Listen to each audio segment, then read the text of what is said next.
Hello, Endeavor here.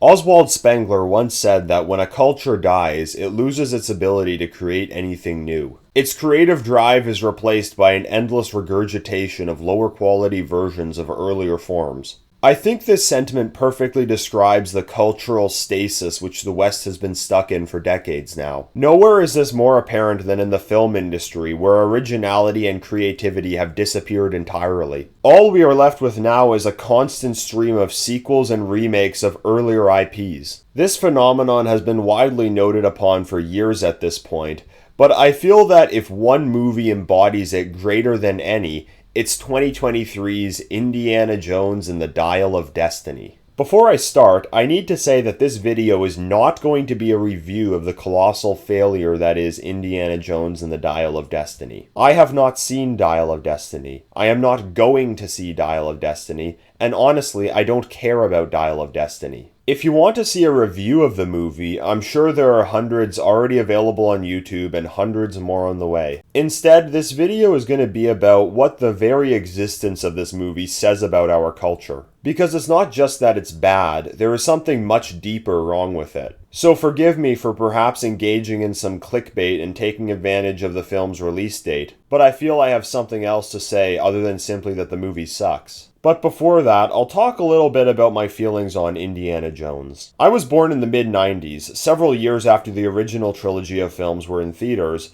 but having been introduced to them as a child, Indiana Jones was my favorite film franchise. Exploring the world, finding ancient treasure, eluding deadly traps, and fighting bad guys was every young boy's dream. As a kid, Last Crusade was my favorite movie ever. Maybe a controversial choice because most consider Raiders of the Lost Ark to be the best in the franchise. I even remember the words of wisdom my dad bestowed upon me through the lens of Indiana Jones. Never bring a sword to a gunfight.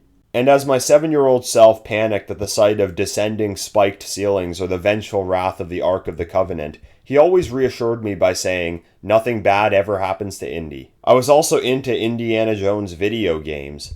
Indiana Jones and the Infernal Machine remains one of my favorite adventure games ever. It still holds up today. I also had a great time with Indiana Jones and the Emperor's Tomb. I was a big fan of the Uncharted games, which it's pretty clear where they got their inspiration. So this type of adventure story of searching the world for mythical treasure has always been right up my alley. As a 13-year-old boy in 2008, I was excited as hell that I was going to get the chance to see a new indie film in theaters, but I ended up being sorely disappointed by Kingdom of the Crystal Skull. But my appreciation for the franchise remained. I just wanted to get over the fourth installment and enjoy the original three for what they were. I eventually got over the disappointment of Crystal Skull and was content that there wouldn't be any more indie movies. Over the past few years, my changing perspective on the world has changed how I see the Indiana Jones franchise. Now that I know who Steven Spielberg really is, how his people control Hollywood, and about the historical and political narratives which they have used films like Indiana Jones to push, I have begun to see the franchise in a different light. Especially Raiders of the Lost Ark, which really has a lot of weird, esoteric messaging as a nod to Spielberg's deeply held ethnic identity. I now see the propagandistic elements in Indiana Jones and realize how effective they were on me as a youngster. But I think that by recognizing propaganda, I won't be taken in by it, and I can still appreciate the original three films for the great adventure stories which they are. But I have long since lost interest in ever seeing a new Indiana Jones movie, especially one starring Harrison Ford. So naturally, I have no interest in seeing the new installment whatsoever. But what does interest me is not the film itself, but what its existence really says about our culture. The movie itself is going to be anti-white and anti-male woke trash. Everyone saw that coming from a mile away. I'm not here to complain about that because it's so obvious, nor am I going to pretend to be baffled at why they are doing this to the franchise. It's because Disney is beholden to ESG and they believe in the philosophy of stakeholder capitalism, not shareholder capitalism. Their goal as a company is not to make money by giving consumers a quality product, but to push propaganda for social engineering. I'll link you to a video explaining why Disney operates this way, which I hope gives you an idea why pleas against the wokeification of the franchise are useless. So obviously the movie itself is going to be garbage.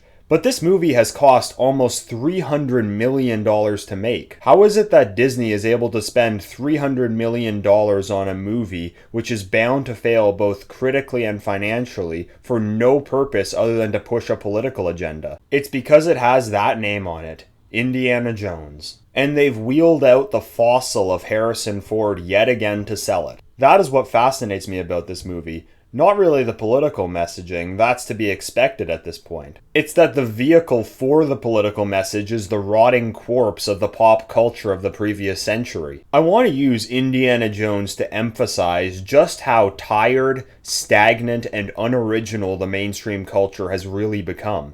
Raiders of the Lost Ark was released in 1981. That is 42 years ago. If you saw it in theaters when you were 18, you would be 60 today. In the movie, Indy even has a line where he says, "It's not the years, it's the mileage," implying that he's getting too old for this. Even in the film's universe, Indy was getting old in 1936 when the first film took place, which is 33 years before the new film takes place. In 2023, Harrison Ford is turning 81 years old. In Last Crusade, Sean Connery played Indy's dad, a goofy old man way out of his depths on such a wild adventure. Not only is Harrison Ford older now than Sean Connery was in 1989, he is 22 years older. Speaking of Sean Connery, he was best known for his performance as another fictional cultural icon of the late 20th century, James Bond. While the Bond franchise has followed the same path of decay as Indiana Jones in recent years, it remained fresh for decades because they kept reinventing the character. Connery's Bond feels like a product of the 1960s,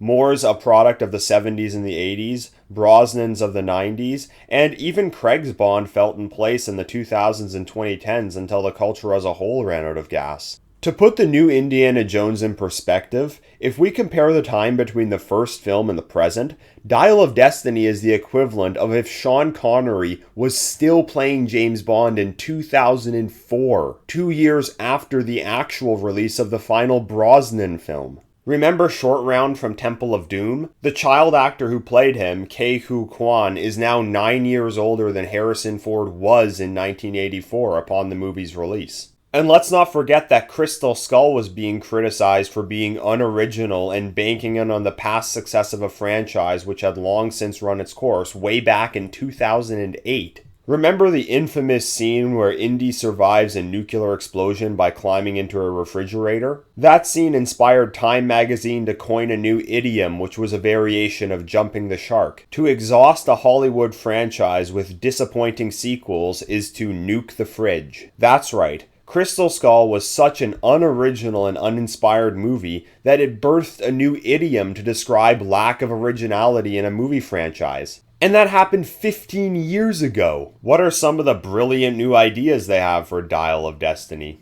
The original trilogy took place in the 1930s, and in 2 out of the 3 movies, Indy fought against the Nazis. But since Crystal Skull took place in 1957, and they felt that using Nazis as villains was worn out, they had Indy fight the Soviets. In fact, the same had been done in the video game Indiana Jones and the Infernal Machine in 1999. The game's lead designer felt that Indy fighting the Nazis was getting really repetitive, so he set the game in 1947 during the Cold War and used the Soviets instead. So given that the new film takes place in 1969 and that using Nazis as villains was already getting old way back in the 80s, they must have come up with something new, right? Nope, they're going back to Nazis again. Now it's former Nazis who escaped to America. Look, I know who controls Hollywood, and I know why they've relentlessly shoved the evil Nazi boogeyman in our faces for decades. But even if I wasn't red-pilled on this issue, this is literally the least original idea for a villain imaginable. As I mentioned, Harrison Ford is now ancient, meaning the movie has to take place when Indy is old too. So in order to cram their evil Nazi boogeyman into the plot, they've made an opening flashback scene where they had to go so far as to digitally de-age Harrison Ford, so people don't mistake him for Indy's grandpa. Most of the action sequences are shot by stunt doubles because of how old he is now, and they even had to halt production for months because Harrison Ford got injured while shooting. Ironically, from what I've heard of the plot, the movie is supposed to be about Indy as a sad and drained old man being shown up by the strong, independent Mary Sue. And I've heard that he even travels back in time and wants to stay there because he has no place in the present. What a perfect allegory for the arc of our culture over the past few decades. Its best days are behind it, and all that remains is a sad, pathetic shell of its former self, which desperately wants to go back in time to when things were good. To call this stale would be the understatement of the century. Kingdom of the Crystal Skull, that was stale. But this is staler than a fruitcake which has been re-gifted each year at Christmas for the past decade because nobody wants to eat it, but they feel too guilty to just throw it away. And is there any piece of art out there which better symbolizes the decline of our culture than this? The pop culture of the late 20th century, which we all grew up with as children, is dead, long past its point of cultural relevance. But all the creative energy we once had has evaporated. So, what we're left with, in effect, is an undead culture. It has died in every meaningful way, but its corpse is still being lugged around as a vehicle for propagating woke social conditioning because nothing of value has been produced to replace it. I no longer feel remorse when Hollywood proceeds to destroy yet another once beloved franchise. Because these franchises should have ended long ago and been replaced by something new and original. Instead, I just shake my head in embarrassment that our culture has sunk to such lows. And the nostalgia which these franchises once invoked in me is gone, as I now realize that this pop culture played a large part in spreading the nihilism which hollowed out our culture and left us where we are today. Let's take Indiana Jones for example. The character of Indy resonated with so many people because he embodies so many ancient masculine archetypes. He's both a daring adventurer and a brilliant scholar. He's reminiscent of admired historical figures like Charles Darwin or Lawrence of Arabia. This kind of character has always been a mainstay in storytelling,